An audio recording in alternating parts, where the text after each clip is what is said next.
بسم اللہ الرحمن الرحیم۔ السلام علیکم۔ رمضان المبارک میں نشریات کا ایک خصوصی سلسلہ لے کر دوبارہ حاضر خدمت ہے۔ موجود ہے ہمارے ساتھ حزب سابق استاد جناب جاوید احمد غامدی صاحب۔ السلام علیکم غامدی صاحب۔ وعلیکم السلام۔ آپ سے بہت شکریہ آپ کے وقت کا۔ اس پروگرام کی یہ خاصیت ہے کہ پورا رمضان ہم آپ لوگوں کے ساتھ موجود ہیں۔ افطار کے اس خصوصی اوقات میں کوشش یہ ہے کہ قرآن مجید کے منتخب موضوعات کو، احادیث کو اور آپ لوگوں کے سوال جواب کو زیر بحث لے کر آئیں۔ آج جس موضوع کا میں نے انتخاب کیا ہے وہ تخلیق انسانی کے حوالے سے قرآن مجید کا بیان ہے۔ قرآن کیا کہتا ہے، اس کی کیا توضیح ہے، غامدی صاحب سے جانیں گے۔ آغاز کرتے ہیں۔ میرے سامنے سورہ سجدہ کی آیت ہے۔ ارشاد فرمایا، وہی کہ جس نے جو چیز بھی بنائی ہے خوب ہی بنائی ہے۔ انسان کی تخلیق کا آغاز اس نے مٹی سے کیا، پھر اس کی نسل حقیر پانی کے خلاصے سے چلائی، پھر اس کی نوک پلک سنوارے اور اس میں اپنی روح پھونک دیا، اور تمہارے سننے کے لیے کان اور دیکھنے کے لیے آنکھیں اور سمجھنے کے لیے دل بنا دیے، تم کم ہی شکر گزار ہوتے ہو۔ سورہ سجدہ میں یہ بات زیر بحث آئی ہے۔ اس میں تخلیق کے مراحل بھی بیان ہوئے ہیں۔ ایک ایک مرحلے کو خود غام صاحب اپنی تفسیر میں کیسے بیان کرتے ہیں، مختصر توضیحی نکات کو میں پڑھ کے بھی آپ لوگوں کی خدمت میں پیش کروں گا۔ اس سے پہلے غام صاحب کی آیت کے مجموعی موضوع کے اوپر ہم آئیں اور اس کے اندر جو چیزیں زیر بحث ہیں اس کو زیر بحث لے کر آئیں۔ بیان فرمائیے گا کہ قرآن مجید نے جس طریقے سے یہاں پر تخلیق کے مراحل کو لوگوں کے سامنے رکھا ہے، بظاہر ہم یہ دیکھتے ہیں کہ بہت سائنٹیفک پریزنٹیشن ہے کہ پہلے یہ ہوا، پھر یہ ہوا، پھر یہ ہوا۔ مقصود کیا ہے؟ کیا کوئی سائنسی حقیقت بیان کرنا مقصود ہے؟ کیا کوئی ایسا مشاہدہ بیان کرنا مقصود ہے جو ہم لوگوں کے سامنے نہیں ہے؟ اللہ تعالیٰ اپنے علم کا اظہار کر رہے ہیں۔ کیوں بیان کی گئی یہ بات یہاں پہ؟ اس دنیا میں انسان کے لیے اس کے وجود کا مسئلہ ہی سب سے بڑا مسئلہ ہے۔ میں کسی چیز کی جانب اپنے وجود سے باہر متوجہ ہی نہیں ہو سکتا۔ سب سے پہلے میں کیا ہوں، میں کہاں سے آیا ہوں، میرا انجام کیا ہے، یہی چیز مجھے کچھ سوچنے پہ مجبور کرتی ہے۔ اس لیے میں نے بارہا اس جانب توجہ دلائی ہے کہ کائنات کے بارے میں تحقیقات ہوتی رہیں گی، یہ کہاں سے وجود میں آ گئی، حادث ہے، قدیم ہے، اس کا پس منظر کیا ہے، کیا فی الواقع بگ بینگ ہوا تھا، اس کے بعد سے لے کے اب تک اس کی کیا نوعیت رہی ہے۔ یہ سب چیزیں علم کی دنیا کے لیے بڑی دلچسپی کا باعث ہو سکتی ہیں، میرے لیے بھی ہوں گی، آپ کے لیے بھی ہوں گی۔ لیکن اگر آپ تمام انسانوں کو سامنے رکھ کے دیکھیں تو سب سے بڑا مسئلہ ہی میرا وجود ہے۔ میرا وجود میرے لیے سب سے بڑی حقیقت بھی ہے اور سب سے بڑا سوال بھی ہے۔ تو اس لیے قرآن مجید اس کو دونوں پہلوؤں سے زیر بحث لے آیا ہے۔ اس پہلو سے بھی زیر بحث لے آیا ہے کہ ذرا اس وقت دیکھو تم کیسے پیدا ہوتے ہو۔ میں نے انہی پروگراموں میں ایک تو مرتبہ اس جانب اشارہ کیا ہے کہ وہ ہمیں توجہ دلا رہا ہے، تمہارے سامنے انسان کی تخلیق کا عمل مکمل ہوتا ہے، ابتدا سے انتہا تک مکمل ہوتا ہے۔ یہ نہیں ہے کہ ماضی کا کوئی قصہ ہے جس پر تحقیق کرنی ہے، اس کا تم جب چاہے مشاہدہ کر سکتے ہو، یہ تمہارے لیے ایک وجودی حقیقت ہے۔ اس کے لیے یہ حواس کافی ہیں، یہ جو ظاہر میں حواس دیے گئے ہیں یہی بہت کافی ہیں کہ تم اپنے آپ کو دیکھ لو کیسے پیدا ہوتے ہو۔ تو میں نے یہ توجہ دلائی کہ اگر قرآن مجید کی روشنی میں دیکھا جائے تو جن مراحل سے گزر کر انسان ہمارے سامنے بنتا ہے، ہونا تو یہ چاہیے تھا کہ سب سے پہلے سائنس انہی کو گرفت میں لے آتی، لیکن ہم جانتے ہیں کہ دیکھنے کے باوجود، ایک ایک مرحلے کو سمجھنے کے باوجود، بہرحال وہ اس کائنات کا سب سے بڑا معمہ ہے۔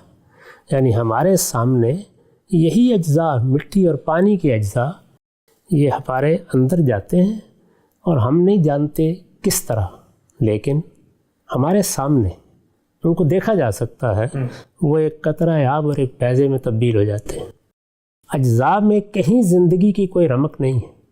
یہ نہیں کہا جا سکتا کہ جیسے بیج یا تخم کو ہم دیکھتے ہیں اس طرح یہاں ان اجزاء میں بھی وہ تخم کہیں چھپا ہوا تھا، اس کو نہیں دیکھا جا سکتا، لیکن وہ تخم وجود میں آ جاتا ہے اور پھر وجود میں آنے کے بعد مختلف مراحل سے گزرتا ہے۔ وہ نطفہ ہے، وہ علقہ ہے، وہ مضغہ ہے، اس پہ ہڈیاں پیدا ہو گئی ہیں، ان پر گوشت چڑھانا شروع کر دیا ہے۔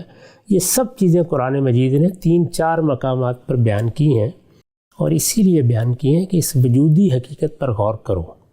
اس پر غور کرو گے تو چند حقائق کو مانے بغیر کوئی چارہ ہی نہیں ہوگا، یہ کہ تم بنائے جا رہے ہو، اس لیے مخلوق ہو، اور تم مخلوق ہو تو تمہارے شعور کی ساخت مجبور کر رہی ہے کہ مانو اس کا خالق ہے۔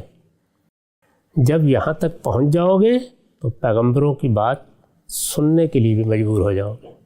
تو ظاہر ہے کہ قرآن کا سب سے بڑا مقدمہ یہی ہے، وہ اللہ تعالیٰ کا تعارف کرانا چاہتا ہے، پیغمبروں کی طرف متوجہ کرنا چاہتا ہے۔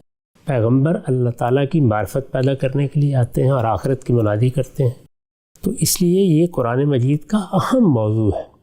اسی میں ظاہر ہے کہ پھر ایک سوال پیدا ہوتا ہے، اور وہ سوال یہ پیدا ہوتا ہے کہ اس وقت تو ہم اس کو آپ کے نطفے سے، ماں کے بیضے سے، ماں کے پیٹ پہ بنتا ہوا دیکھتے ہیں، اس وقت تو یہی ہے جی، لیکن یہی بے جان اجزاء ابتدا میں کس طریقے سے روبہ عمل ہوئے کہ جس سے وہ ماں باپ بن گئے جن کے ذریعے سے اب انسان پیدا ہوتا ہے۔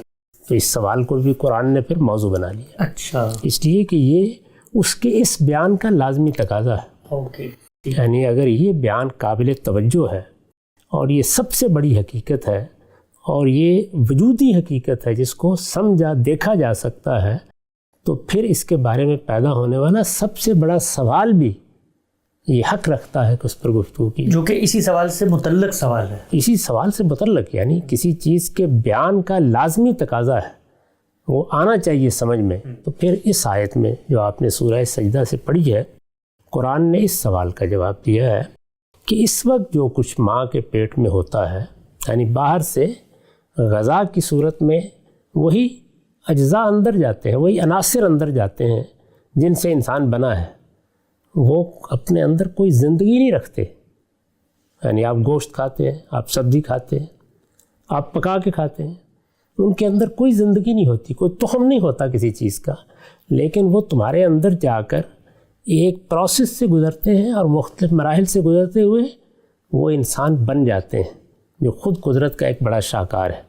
بننے کا عمل جس فیکٹری یا مصنع میں ہو رہا ہے وہ تمہارے سامنے پڑی ہے، یعنی ماضی میں کیا جانا، پہلے اس کو تو دیکھ لو۔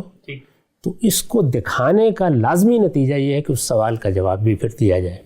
تو وہ سوال کا جواب قرآن مجید نے یہ دیا ہے کہ جو کچھ اس وقت ماں کے پیٹ میں ہوتا ہے وہ سب زمین کے پیٹ میں ہوا پہلی بار، اور جس طرح اب تم ماں کے پیٹ میں پرورش پا کے باہر نکل آتے ہو، اسی طرح زمین کے پیٹ سے بھی تم باہر نکل آئے تھے۔ یہ تمہاری پہلی تخلیق ہے، اس کے بعد یہ دوسری تخلیق ہے۔ تو یہ پوری بات اس وقت تک سمجھ میں نہیں آ سکتی جب تک جو کچھ ہم مشاہدہ کر رہے ہیں اور جو کچھ ماضی میں ہوا ہے اس کو ملا کر نہ بتایا جائے۔ یہی قرآن نے کیا۔ اس میں ایک اور سوال اب ذہن میں پیدا ہوا کہ پہلا مرحلہ تو میرے سامنے کی چیز ہے، اس کے بارے میں آپ جو بھی توجیہ مجھے دیں گے، قرآن مجید دے گا، سائنسدان دیں گے، میں آپ کی توجیہ کو علم، عقل، مشاہدے، تجربے کی بنیاد پر کم سے کم ویریفائی کرنے کے مراحل سے گزر سکتا ہوں، اس لیے کہ بچہ تو میرے سامنے پیدا ہوتا ہے، آٹا، گیہوں، چاول، گندم، دہی سب چیزیں کھا کر ایک بیضہ نطفہ بنتا ہے، اور اس کے اختلاط سے 9 مہینے میں بچہ پیدا ہو جاتا ہے۔ یہ جو پیچھے کی کہانی سنائی گئی، رودات سنائی گئی کہ ابتدا میں ایسا ہوا تھا، تو سنانے کا کیا مقصد ہے جب میں اس کا نہ اس کو ویریفائی کر سکتا ہوں، نہ میرے آپ کے درمیان کو کامن پوائنٹ آف ریفرنس ہے؟ آپ یہ مجھے بتا دیتے کہ ابتدا میں درخت سے پہلے ماں باپ پیدا ہوئے تھے، مجھے تب بھی ماننا تھا، یہ بتاتے کہ چاند سے گر گئے تھے تب بھی ماننا تھا۔ تو قرآن مجید نے جب یہ بیان دیا ہمیں، تو اس کا ہمیں اس وقت کیا فائدہ ہے؟ چونکہ ہمارے پاس تو اس کو ویریفائی کرنا یا اس کو علم کی صورت بنا کر ان لوگوں کے سامنے پیش کرنا جو تقریب پہ سوال کر رہے ہیں، اس کا تو کوئی چیز ہے ہی نہیں۔ یہ اس مقصد کے لیے بتایا ہی نہیں گیا۔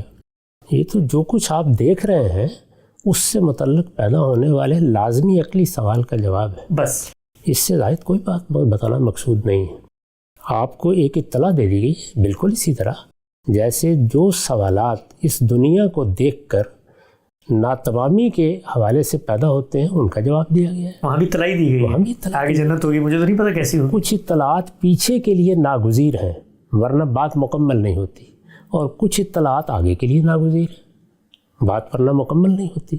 تو بات کی تکمیل کا تقاضا کر رہا تھا، یہ بیان خود تقاضا کر رہا تھا، اس لیے اللہ تعالیٰ نے اس کی اطلاع دے دی ہے۔ یہ ہمارے علم میں اضافہ ہوا، اس پر اللہ کا شکر ادا کرنا چاہیے۔ اس کو اس مقصد کے لیے پیش ہی نہیں کیا گیا، لیکن ضمنی طور پر اس سے کوئی رہنمائی حاصل کر کے وہ تحقیق کرنا چاہے تو بہت اچھی بات ہے، کر لے. لوگ موت پر بھی تحقیق کرتے رہتے ہیں، اپنا شوق پورا کرتے ہیں. کتنے لوگ ہیں کہ جنہوں نے مرنے کی، مر کر جینے کی کہانیاں لکھنا شروع کی ہوئی ہیں. تو انسان کے اندر ایک جستجو ہے، وہ کرتا رہتا ہے، وہ یہاں بھی کر لے. لیکن اللہ تعالیٰ کے پیش نظر یہ بات نہیں ہے. وہاں تو یہ ہے کہ جو وجودی حقیقت سامنے ہے، جو بنائے استدلال ہے، جس سے استدلال کا مقدمہ قرآن نے اٹھایا ہے، اس کا پورا جواب دے دیا گیا ہے تاکہ عقلی طور پر کوئی تردد باقی نہ رہے. ٹھیک، نقطہ بالکل واضح ہو گیا. آتے ہیں آیت کی طرف واپس. ہم فرمایا تھا انسان کی تخلیق کا آغاز اس نے مٹی سے کیا. عامر صاحب نے اس بات کی توضیح میں لکھا ہے، یہ پہلے مرحلے کا بیان ہے جب انسان کا حیوانی وجود تخلیق ہوا. اس کے لیے وہی طریقہ اختیار کیا گیا جو انسان کی پیدائش کے لیے اب اختیار کیا جاتا ہے، اس فرق کے ساتھ کہ اب جو عمل ماں کے پیٹ میں ہوتا ہے اس وقت زمین کے پیٹ میں ہوا. چنانچہ مٹی کی وہی اجزاء جو غذا کی صورت میں ہمارے اندر جاتے ہیں اور حقیر پانی کے خلاصے میں تبدیل ہو کر اس عمل کی ابتدا کرتے ہیں جس سے انسان بنتے ہیں، اس وقت سڑے ہوئے گارے کے اندر اسی عمل سے گزرے. یہاں تک کہ جب خلقت پوری ہو گئی تو اوپر سے وہی گارا انڈے کی خول کی طرح خشک ہو گیا، جس کے ٹوٹنے سے جیتی جاگتی ایک مخلوق نمودار رہی جسے انسان کا حیوانی وجود کہنا چاہیے ہے. اس سے قیاس کیا جا سکتا ہے کہ دوسری تمام مخلوقات بھی پہلی مرتبہ اسی طریقے سے وجود میں آئی ہوں گی. اچھا ہم سب 2-3 بنیادی سوالات اس پہلے بیان کے اوپر. کہا ابتدا مٹی سے کی، قرآن مجید میں باقی جگہوں پر بھی آتا ہے کہیں کہ پانی سے بنایا، اور بھی کچھ اس طرح کے بیانات ہیں. تو کیا مطلب ہے کہ مٹی سے بنایا تھا، پانی سے بنایا، ہر چیز کو ابتدا کس چیز سے ہوئی؟ نہیں، یہ تو ایک ہی بات کو بیان کرنے کی مختلف اسالیب ہیں. یعنی ویسے کہا جائے تو یہ کہ یہ مٹی سے بنایا، کسی جگہ اس کی تفصیل کر دی ہے کہ وہ مٹی کس صورت میں تھی. اچھا، تو یہ کہا کہ طین لازب تھی، جس طرح ایک دلدل سی ہوتی ہے، کیچڑ بن جاتی ہے، اس طرح کی جگہ تھی. تو ایک گویا مزید بات ہمارے علم میں آ گئی. اس سے بعد یہ بھی بتا دیا کہ یہ ایک ٹھیکری کی طرح کھنکھناتی ہوئی ہو گئی. یعنی جس وقت کوئی چیز ایک بیضے کی صورت اختیار کر لیتی ہے تو اس کے اوپر قشر آ جاتا ہے. جی، جیسے کہ اس وقت بھی جو ہم دیکھتے ہیں تو اس میں قشر دیکھتے ہیں ہم اپنی آنکھوں سے، وہ ٹوٹتا ہے. جن جانوروں کے ہاں بچے اس طرح پیدا ہوتے ہیں تو ان میں کیا ہوتا ہے، یعنی وہ اس بیضے میں نشو و نما پا کے جب اپنے منتہائے کمال کو پہنچ جاتے ہیں تو پھر وہ قشر ٹوٹ جاتا ہے. تو وہاں قرآن مجید نے بتایا کہ سلسال کالفخار، یعنی وہ گویا کھنکھناتی ہوئی مٹی بن گیا. تو اس کی طرف بھی اشارہ کر دیا. تو چند اشارات کر کے ہمارے سمجھنے کے لیے ایک رہنمائی فراہم کر دی کہ اس طرح سے پہلے ماں باپ ہم نے پیدا کیے تھے. پھر جب ان کا ہر لحاظ سے تصفیہ ہو گیا، ان کو ہم نے بنا سنوار لیا، تو پھر ہم نے ان میں نفخ روح کیا تھا، اور پھر اس کے بعد تم ان سے پیدا ہو رہے ہو. اسی کو دیکھیے نا، سورہ نساء کے شروع میں کس طرح بیان کیا ہے کہ خلقکم من نفس واحدہ وخلق منہا زوجہا وبث منہما رجالا کثیرا ونساء. تو بتانا یہ مقصود ہے کہ ابتدا کیسے ہوئی تھی، تاکہ اس سوال کا جواب مل جائے جو انسان چاہتا ہے کہ اسے ملے. ورنہ وہ بیان یا وہ مشاہدہ جو اس وقت ہم کر رہے ہیں وہ پایہ تکمیل کو نہیں پہنچتا، اس کا ذہنی وجود نامکمل رہتا ہے. تو اس کا جواب قرآن نے دے دیا. اچھا خان صاحب، جو تخلیق اس وقت ظاہری بات ہے ہو رہی ہوتی ہے، ہم دیکھتے ہیں کہ ماں کے پیٹ میں ہمارا پورا کا پورا حیوانی وجود ایک درجے میں تخلیق کو پہنچتا ہے، پھر آگے قرآن مجید کے بیانات ہیں ان کو زیر بحث لے کر آتے ہیں. لیکن یہ عمل جو تخلیق کا ہے وہ ساتھ ساتھ انڈے کی صورت میں بھی تو جاری ہے. اس طرح جانور ہیں، ان کے یہاں پیٹ میں پیدائش ہوتی ہے، انڈے سے بھی نکلتے ہیں.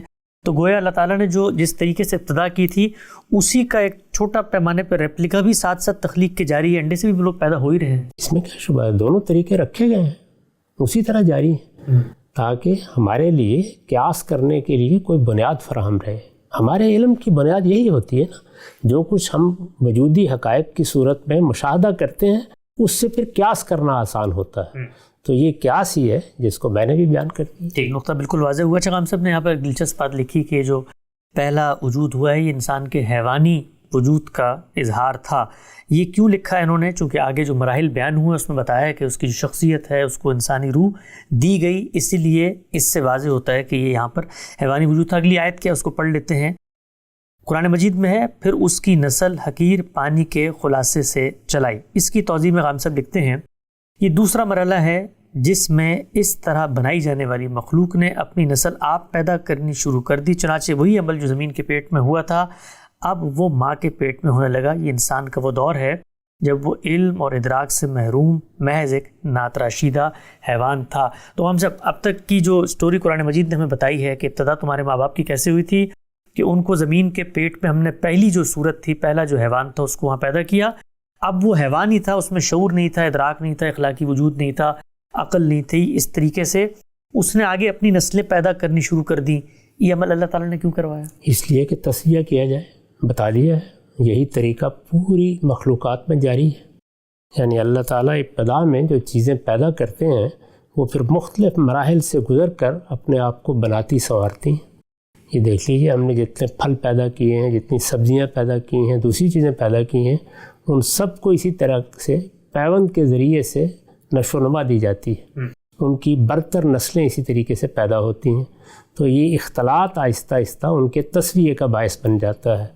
اس وقت بھی حیوانات کی بہت سی نسلیں اسی طرح پیدا کی جا رہی ہیں۔ تو یہ بھی ایک مشاہدے کی چیز ہے، اسی کی جانب توجہ دلا دیجیے کہ جو کام ہم اب کر رہے ہیں وہی اس وقت بھی ہوا تھا۔ یعنی ایک لمبے عرصے تک ہم نے یہ موقع دیا کہ ان نسلوں کے اختلاط سے ہر لحاظ سے انسان درست ہو جائے۔ جب اس کا حیوانی وجود پایا تکمیل کو پہنچ گیا تو پھر جس طرح اب ہوتا ہے کہ ماں کے پیٹ میں نفخ روح کیا جاتا ہے، رسول اللہ صلی اللہ علیہ وسلم نے اس کی وضاحت فرمائی ہے ایک حدیث میں کہ کس طریقے سے 120 دن کے بعد نفخ روح ہوتا ہے۔ تو وہاں بھی کچھ نسلوں کے گزرنے کے بعد پھر 2 کا انتخاب کر کے نفخ روح کیا گیا، جن کو ہم آدم و حوا کہتے ہیں۔ اس سے انسانی شخصیت اس قالب کو مل گئی اور پھر وہ ہمارے ماں باپ کی حیثیت سے آگے انسانوں کی پیدائش کا ذریعہ بن گئے۔ ٹھیک، نقطہ بالکل واضح ہو گیا۔ قرآن مجید نے خود اس بات کو جب بیان کیا تو ان الفاظ میں تھا، پھر اس کی نوک پلک سوارے اور اس میں اپنی روح پھونک دی اور تمہارے سننے کے لیے کان اور دیکھنے کے لیے آنکھیں اور سمجھنے کے لیے دل بنا دیے۔ انہی آیات کی توضیح میں غامدی صاحب لکھتے ہیں، یہ تیسرا مرحلہ ہے جس میں غالباً کئی نسلوں کے اختلاط سے انسان کے حیوانی وجود کو نک سک درست کیا گیا، یہاں تک کہ وہ اس قابل ہو گیا کہ اسے انسان کی شخصیت عطا کی جائے۔ چنانچہ اس مخلوق کے جو افراد اس وقت موجود تھے ان میں سے 2 کا انتخاب کر کے خدا کی طرف سے ایک لطیف پھونک کے ذریعے سے، جسے قرآن مجید نے روح کہا گیا ہے، یہ شخصیت اسے عطا کر دی۔ یہی آدم و حوا تھے۔ اس کے بعد جو انسان پیدا ہوئے وہ سب انہی کی اولاد ہیں۔ قرآن کے اس بیان سے اگر غور کیجئے تو ان تمام آثار کی نہایت معقول توجیہ ہو جاتی ہے جو سائنسی علوم کے ماہرین نے اب تک دریافت کی ہیں اور جنہیں ڈارونیت کے علم بردار اپنی تائید میں پیش کرتے ہیں، اور اس طرح ان گتھیوں کو حل کرنے کی کوشش کرتے ہیں جو ان کے نظریے میں نہ پہلے حل ہوئی ہیں نہ آئندہ حل ہوں گی۔ اور یہ جو قرآن مجید نے کہا کہ نفخ روح ہوا ہے، اللہ نے اپنی پھونک ان میں پھونک دی، اس کی توضیح بھی غام صاحب نے اپنی تفسیر البیان میں کی۔ آپ لکھتے ہیں، یہ نفخ روح کا نتیجہ ہے جس نے بصیرت و ادراک سے محروم ایک حیوان کے اندر سم و بصر اور دل و دماغ کی وہ صلاحیتیں پیدا کر دیں جو تمام حیوانات کے مقابل میں اس کی وجہ امتیاز ہیں۔ چنانچہ اب وہ اس قابل ہو گیا ہے کہ اسے مخاطب کر کے کہا جا سکے کہ ہم نے تمہارے لیے کان اور آنکھیں اور دل بنا دیے۔ قرآن نے اسی بنا پر صیغہ غائب کو یہاں پہنچ کر صیغہ خطاب میں تبدیل کر دیا ہے۔ ہم سب قرآن مجید نے جو بڑی دلچسپ ایک پہلو کی بات ہوتی ہے جو بڑے لوگوں کو متاثر کرتی ہے، آج جس دور میں کھڑے ہو کر ہم اللہ کا یہ بیان پڑھتے ہیں، وہاں پر ہمارے سامنے الٹرا ساؤنڈ کی وہ تصویریں بھی ہیں جس میں انسان کے تخلیق کے مراحل ہم نے دیکھ لی ہے، اور دنیا کے اندر چاہے نظریہ ارتقاء ہو، چاہے فاسلز کے ریکارڈ کا تجزیہ ہو، پوری کی پوری سائنسی روایت کی تھیوریز بھی موجود ہیں جس میں انسان کی تخلیق کی توجیہات کی گئی ہیں۔ لیکن کمال کی بات یہ ہے کہ یہ جو شخص کھڑے ہو کر بات بیان کر رہا ہے، جس قطعیت، جس ایذان، جس ایقان، جس یقین محکم کے ساتھ مراحل کو بیان کر رہا ہے، اس صورتحال کو بیان کر رہا ہے جس کو جاننے کا کوئی ذریعہ آپ کے پاس نہیں ہے، وہ تو آج سے 1400 سال پہلے ہے۔ تو 1400 سال پہلے کھڑے ہو کر عرب کے صحرا میں ایک شخص کائنات کے اتنے بڑے بڑے دلائل لوگوں کو بتا رہا ہے۔ قرآن مجید کے بارے میں یہ بجائے خود اس بات کی شہادت ہے کہ وہ کسی اور دنیا سے آیا ہے، وہ یہاں کے کسی فرد کا کلام نہیں ہے، کسی شاعر یا ادیب کی کتاب نہیں ہے، کسی محقق اور فلسفی کا نتیجہ فکر نہیں ہے، اس کائنات کے پروردگار کا بیان ہے۔ اسی وجہ سے اس میں یہ اذعان، یہ یقین ہم کو اس کے لفظ لفظ میں نظر آتا ہے۔ تو قرآن جب بھی کوئی بات بیان کرتا ہے، ماضی کے بارے میں بیان کرے، حال کے بارے میں بیان کرے، مستقبل کے بارے میں بیان کرے، اسی یقین و اذعان کے ساتھ بیان کرے گا۔ یہ لب و لہجہ خود بتا رہا ہوتا ہے کہ بیان کرنے والا کون ہے۔ نقطہ بالکل واضح ہوا۔ یہ سب کچھ جو بیان کیا قرآن مجید نے، آخر میں اس کا نتیجہ بھی بتایا کہ یہ بیان کرنے کا مقصد کیا ہے، تاکہ تم شکر گزار بنو۔ غام صاحب نے اس کی توضیح میں لکھا ہے یعنی اس کے باوجود کہ ان سب مراحل سے گزر کر اس مقام پر پہنچے ہو جہاں اب اپنے آپ کو دیکھ رہے ہو لیکن تمہارا حال یہ ہے کہ کم ہی شکر گزار ہوتے ہو، چنانچہ کبھی خدا کا انکار کرتے ہو اور کبھی اس کے ساتھ شریک ٹھہرانے لگ جاتے ہو۔ اچھا ہم سب لوگوں نے آج سائنس کے دور میں چونکہ نظریہ ارتقاء کا بہت غلغلہ ہے، لوگوں نے بہت تحقیق کی ہے، وہ تحقیق کا جو بھی نتیجہ نکلا کہ بھئی ابتدا کیسے ہوئی تھی، انہوں نے کوئی ایک تھیوری پیش کر دی، چلے مان لیا قرآن نے بھی ایک تھیوری پیش کر دی، لیکن جو سب سے بڑے معجزاتی چیز ہے وہ تو میرا آج وجود ہے، میں آج بھی پیدا ہو رہا ہوں، اس کی کوئی سائنٹیفک توجیہ اگر کوئی کر کے بتاتا ہے تب میں اس کے نظریے کی طرف دیکھوں گا، ورنہ میرا مسئلہ تو یہ ہے کہ بھئی میں آج کیسے پیدا ہو رہا ہوں۔ اسی لیے اصل بنیاد یہی ہے، اسی کو بنائے استدلال بنایا قرآن مجید نے۔ جو چیز ہمارے براہ راست مشاہدے میں آتی ہے، علمی استدلال کی ابتدا ہمیشہ وہیں سے ہونی چاہیے، اس کے بعد اس سے متعلق کچھ سوالات پیدا ہوں گے، ان کی وضاحت کر دی جائے گی۔ جب ان کی وضاحت کر دی جائے گی تو نظریہ پایہ تکمیل کو پہنچ جائے گا۔ اب آپ اس سے پھر عقلی نتائج نکال سکتے ہیں، یعنی جب یہ بات واضح ہو گئی کہ ہم نے بے جان عناصر سے ایک زندہ ہستی کو بنتے ہوئے خود اپنی آنکھوں سے دیکھ لیا، تو اس کے مخلوق ہونے کے بارے میں اب کوئی وجہ اختلاف باقی نہیں رہی۔ وہ مخلوق ہے تو ہمارے ذہن کی ساخت اب لازمی طور پر اس نتیجے کو خود بیان کر دے گی کہ اس کا خالق ہے۔ خالق ہے تو پھر کون ہے؟ یہی وہ موقع ہے جب انسان پیغمبروں کی طرف رجوع کرتا ہے، اور یہی وہ موقع ہے جس کے لیے اللہ تعالیٰ نے پیغمبر مبعوث فرمائے ہیں۔ ٹھیک۔ اچھا ہم صرف ایک سوال لوگ عام طور پہ پوچھتے ہیں، لوگوں میں تجسس بڑا ہوتا ہے کہ حیوانی وجود جاری تھا، اس میں سے دو کا انتخاب کر کے اس میں نفخ روح ہوا، اس سے ان کو انسانی شخصیت ملی، اس سے شعور و ادراک ان کے اندر آیا، تو وہ جو باقی ظاہری بات ہے ہزاروں لاکھوں مخلوقات ہوں گی، وہ پھر کہاں گئی ہیں؟ اور اگر قرآن نے ایک ایسا بیان دیا ہے تو پھر سائنس کو اس کی کوئی تصدیق کرنی چاہیے، کوئی چیز ملنی چاہیے۔ وہ تو کر رہی ہے، سائنس نے تو بیان کر دی ہے، یعنی بہت سے متحجرات جن کو آپ فاسلز کہتے ہیں، ان سے انہوں نے اس چیز کو کم و بیش متحقق کر کے پیش کر دیا ہے کہ انسان لاکھوں سال سے اسی طریقے سے مختلف مراحل سے گزرتا رہا۔ اب تو انسانوں کے مختلف مراحل کی اقسام تک متعین کے ان کے بارے میں گفتگو کی جاتی ہے۔ تو قرآن مجید نے جو کچھ بیان کیا ہے اس کی تصدیق ہی ہوئی ہے، اس کی کوئی تردید نہیں ہو سکی۔ جی اچھا، ایک نقطہ آپ نے آخر میں یہاں بیان کیا کہ موجودہ دور میں جو نظریہ ارتقاء کے ماننے والے لوگ ہیں، بالخصوص ڈاروین کا جو نظریہ ہے، اس میں بھی جو کچھ لوپ ہولز رہ جاتے ہیں، کچھ چیزیں ایکسپلینیٹری نہیں ہوتی۔ قرآن کے اس بیان کی روشنی میں جس طرح آپ نے بھی واضح کیا کہ ایک پوری کی پوری حیوانوں کی نسل رہی ہے اور ان کے اندر پورا کا پورا نسک درست ہونے کا مرحلہ ہوا ہے، جس کو آج بیان کیا جاتا ہے، وہ اصل میں حیوانی جس کو کہتے ہیں انسان کا جو وجود تھا اس کے اندر سنوارنے، اس کے اندر تبدیلی اور اس کے اندر ارتقاء کی ایک بات تھی۔ تو اگر یہ جو تھیوریز آئی ہیں ان کو قرآن کی روشنی میں رکھیں تو بہت کچھ سائنس کی بھی خدمت ہو سکتی ہے اس بات میں۔ ایسا ہی ہوتا ہے ہمیشہ، یعنی ہونا تو یہ چاہیے تھا کہ انسان جو کچھ اس دنیا میں تحقیق کرتا ہے، اللہ نے اس کو بڑی صلاحیت دی ہے تحقیق کی۔